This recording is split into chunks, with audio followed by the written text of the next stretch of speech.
نے یہ بتایا کہ میں نے انسان کو بنایا کیوں؟ آزمائش کے لیے، لیبلوکم، اللہ تمہیں آزمانا چاہتا ہے.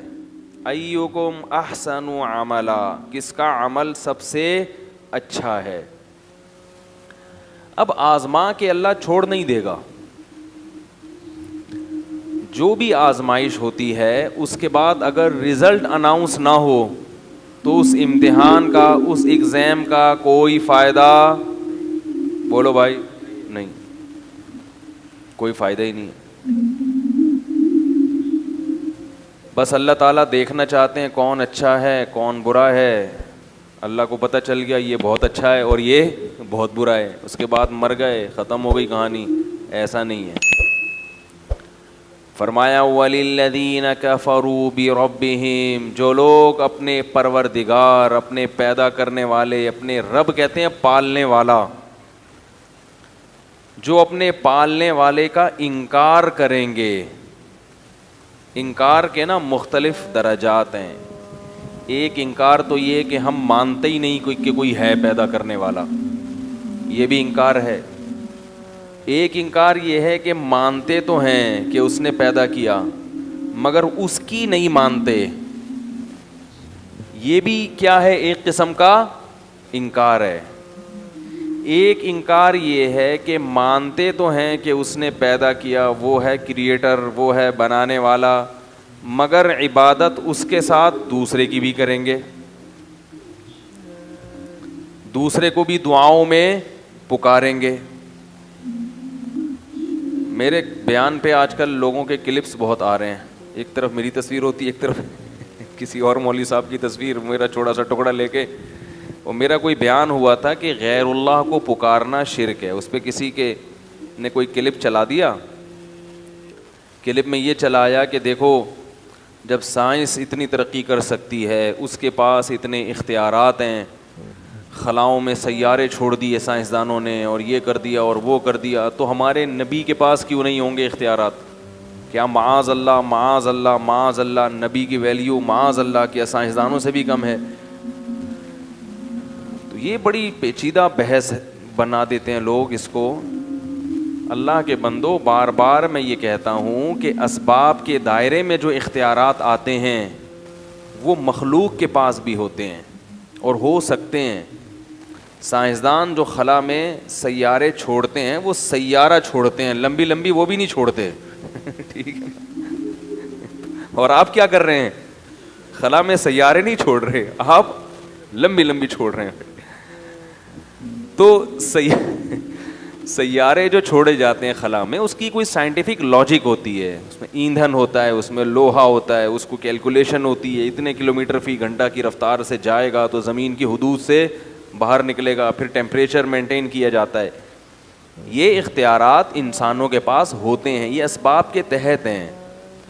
شرک یہ ہے کہ جو چیز اسباب کے تحت نہیں ہے، اسباب کے دائرہ کار میں نہیں آتی، جس کی کوئی لاجک نہیں بنتی، اس قسم کے اختیارات کا مخلوق کو مالک سمجھا جائے. یہ پنکھا ہٹا دیں، یہ شور پیدا کر رہا ہے. اس قسم کے اختیارات کا مخلوق کو، بولو بھائی، بول لیا کرو، مالک سمجھا جائے. اس قسم کا ایک بھی اختیار اللہ نے مخلوق کو نہیں دیا. سارے اختیارات دے دینا تو دور کی بات، کوئی ایک اختیار بھی نہیں دیا کسی کو بھی، نہ کسی نبی کو، نہ کسی فرشتے کو، نہ کسی جن کو، کسی کو بھی نہیں دیا. لاجک کے تحت بہت ساری چیزیں ہو سکتی ہیں. بڑے بڑے حکیم ہیں، ایسے ایسے مرض کے علاج کر دیے انہوں نے، لیکن علاج کیا ہے، کوئی ایسا کام کیا، کوئی ایسی دوا ایجاد کی جو دوا جراثیم کو مارتی ہے جا کے. علاج کی دو قسمیں، علاج بالضد اور علاج بالمثل. بالضد یہ کہ اس کے جراثیم کو مارنے والے جراثیم داخل کی، بالمثل یہ کہ ویسے ہی اسی جیسے حفاظتی ٹیکوں میں وہی جراثیم داخل کر دیے جاتے ہیں تاکہ جسم میں فائٹ کی صلاحیت بڑھے. تو یہ سب چیزیں ایسی ہیں جن کی کوئی لاجک ہے. لاجک سے ہٹ کے کام یہ اللہ کے سوا کوئی بھی نہیں کرتا. لاجک سے ہٹ کے کیسے ہوتے ہیں کام، یہ مضمون کئی دفعہ پہلے بیان کر چکا ہوں. لیکن توحید ایک ایسی چیز ہے کہ اس پہ اگر 100 دفعہ بھی بیان ہو جائے تو وہ کم ہے، کیونکہ یہ ہمارے مذہب کے بنیادی عقیدوں میں سے ایک عقیدہ ہے۔ اگر آپ کو توحید سمجھ میں ہی نہیں آئے گی کہ توحید کہتے کس کو ہیں، تو ایمان کا پہلا اسٹیپ ہی گیا، پہلی سیڑھی پہ قدم ہی نہیں رکھا آپ نے۔ تو اللہ کے ساتھ عبادت میں کسی کو شریک کرنا، یہ کیا ہے؟ شرک۔ اب اس کا ایک علمی انداز ہے کہ عبادت کی 3 قسمیں، عبادت کی 4 قسمیں، صحیح ہے نا؟ میں اس انداز سے بیان نہیں کرتا کیونکہ عوام کی سمجھ سے وہ کیا ہے؟ بالاتر ہے، جو ہمارے مدارس میں جو سمجھانے کا انداز ہے۔ میں اس قسم پہ بات کرتا ہوں، اس شرک پہ جو مارکیٹ میں سب سے زیادہ چل رہا ہے۔ وہ چھوٹ جائے گا تو باقی خود بخود چھوٹ جائیں گے، چاہے درجنوں قسمیں ہوں۔ مارکیٹ میں جو شرک سب سے زیادہ اویلیبل ہے اس وقت، جو بہت سستا ہو گیا ہے، وہ ہے غیر اللہ کو پکار میں اللہ کے ساتھ شریک کرنا، دعا مانگنا غیر اللہ سے، غیر اللہ کو حاجات کے لیے پکارنا۔ غیر اللہ تو سمجھتے ہیں نا اللہ کے سوا جو بھی ہے وہ سب غیر میں داخل ہے، اللہ کے علاوہ جو کچھ ہے وہ کیا ہے؟ غیر اللہ۔ فرشتہ ہو، ولی ہو، نبی ہو، بزرگ ہوں، کوئی بھی ہو، تو پکارنا۔ اب یہ جو پکارنے کا لفظ جب ہم استعمال کرتے ہیں کہ اللہ کے علاوہ کسی اور کو پکارنا شرک ہے، پہلے تو اس کی دلیل کیا ہے؟ قرآن کی آیت ہے لا تدعو مع اللہ احدا، ایک جگہ فرمایا الہا آخر، اللہ کے سوا کسی دوسرے معبود کو مت پکارو۔ اس پہ تو لوگ تعویل کر سکتے ہیں کہ ہم جس کو پکارتے ہیں وہ معبود نہیں ہے، ہم تو نبی کو پکار رہے ہیں، ہم تو کسی جن کو پکار رہے ہیں۔ تو اصل میں بتانا یہ مقصد ہے کہ جس کو پکار رہے ہو نا تم نے اس کو معبود بنا لیا، لہذا اس پر اللہ معبود کا لفظ خود صادق کر رہے ہیں۔ بات آ رہی ہے سمجھ میں؟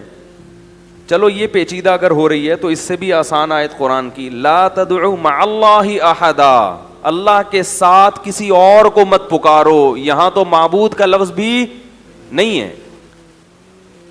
تو اس سے کیا پتہ چلا میرے بھائی کہ اللہ کے علاوہ کسی اور کو پکارنا یہ کیا ہے؟ شرک ہے۔ سمجھ میں آ گئی؟ لیکن ہر قسم کی پکار شرک نہیں ہے۔ اس آیت کا یہ مطلب نہیں کہ کیونکہ ہم تو صبح شام پکارتے ہیں، او بھائی ادھر آنا، ذرا پکار لیا نا یار، آپ لوگ کو کتنی مشکل سے ٹرین کر کے گیا تھا، پھر ویسے کہ ویسے ہی ہو گئے۔ بھائی دیکھو آپ بلاتے ہیں، او بھائی ادھر آ، یہ بھی تو پکارا نا۔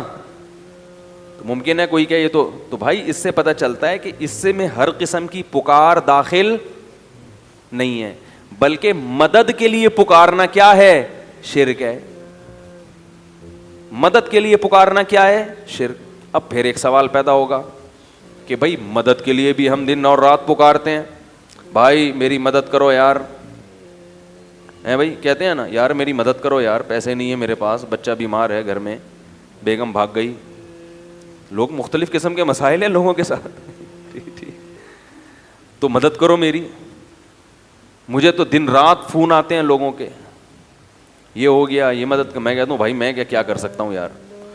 تو مدد کے لیے پکارنا یہ بہت اہم چیز ہے کہ کس قسم کی عمومی مدد کے لیے پکارنا شرک نہیں ہے۔ ایسا نہیں کہ جو بھی جس کو مدد کے لیے پکارے گا وہ کافر ہو جائے گا۔ ایسے تو ہم ہیلپ لائن کا مطلب ہی مدد، ہیلپ کا مطلب کیا ہے؟ مدد کریں۔ ہیلپ لائن پہ فون کریں آپ تو مدد ہی کے لیے وہ نمبر دیا گیا ہے۔ تو پتہ یہ چلا کہ بھائی ہر قسم کی پکار بھی شرک نہیں ہے، اور ہر قسم کی مدد کے لیے پکارنا بھی شرک نہیں ہے۔ تو ایسی پکار، پھر کون سی پکار شرک ہے؟ تو جب بھی کوئی کہا کرے نا آپ سے کوئی بھی کہ غیر اللہ کو پکارنا شرک نہیں ہے، تو اس سے پوچھا کرو پھر کون سی پکار شرک ہے کون سی نہیں۔ قرآن کی آیت کا آپ ہمیں مطلب بتا دو تو ہم اپنا والا مطلب چھوڑ دیں گے، آپ کا والا مطلب لے لیں گے۔ لیکن نہ تو آپ اس آیت کا کوئی مطلب ہمیں بتاتے ہو اور نہ پھر اس مطلب کو مانتے ہو جو ہم بیان کر رہے ہیں، تو پھر اس آیت کا تو یہ تو لغو ہو گئی نا، اس کا تو کوئی مفہوم بنا ہی نہیں بھائی۔ کیا خیال ہے؟ وہ کہتے ہیں نا غیر اللہ کو پکارنا اگر شرک ہے تو تم بھی تو پکارتے ہو، تم بھی تو پکارتے ہو. تو آپ کہیں کہ آپ بتا دو پھر اس آیت کا صحیح مطلب کیا ہے, کون سی پکار شرک ہے اور کون سی پکار شرک نہیں ہے. ہم ایک مطلب بیان کر رہے ہیں جو قرآن و حدیث سے ثابت ہے. اگر آپ کو وہ سمجھ میں نہیں آتا تو پھر آپ بتا دیں. تو نہ آپ بتا رہے ہیں نہ ہمیں بتانے دے رہے ہیں. پھر اس آیت کی تو اس کا مطلب ہے 1400 سال میں کوئی تشریح ہوئی نہیں. یہ مطلب کیا ہوا پھر اس کا؟ تو آپ اگر نہیں بتاتے تو پھر ہم بتاتے ہیں. وہ یہ ہے کہ مدد کے لیے پکارنے کی دو قسمیں ہیں, ایک حرام اور ایک جائز, ایک شرک اور ایک شرک نہیں ہے. دو قسمیں.